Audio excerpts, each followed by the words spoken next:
here's a little bit about the plot. 1891, Germany and France are at each other's throats. The rest of the world is pretty concerned about that, but not Professor Moriarty. He's the villain this time around.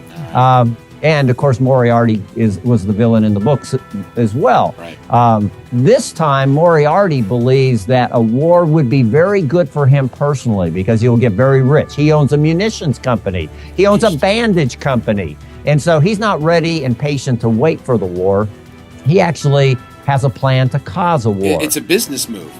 It's a business move. Interesting. And he's killing people right and left to further his own agenda. And of course, he's not above killing Watson and Holmes as well. And he goes after him early in the film. But Watson gets married in this film, and he doesn't want to come off his honeymoon to save the world, if you will. Of course he does. And what I liked about the film is that if you boil the first one and the second one down to its essence, you have a buddy cop movie.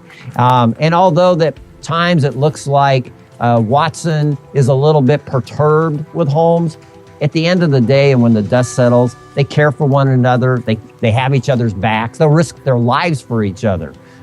What I didn't like about this one from a family perspective is that Holmes' brother, who's a significant character in this movie, meanders and mixed company in the buff, and the camera follows along with him. And I'm like, I don't think I needed that. Assassins go after Holmes and Watson in one scene, and it looks like they're in a compromising position. It's not, but it's portrayed that way, set up that way. High body count, lots of drinking, a suicide, most of it off camera, begins on camera. The drinking includes formaldehyde. I needed that. Wow. A 2.5 out of 5 for family friendliness. Speaking of issues, there's issues with Downey Jr.'s character. There's issues with the movie. It's not a thumbs up. It's not a full thumbs down. It's kind of in that sideways mode.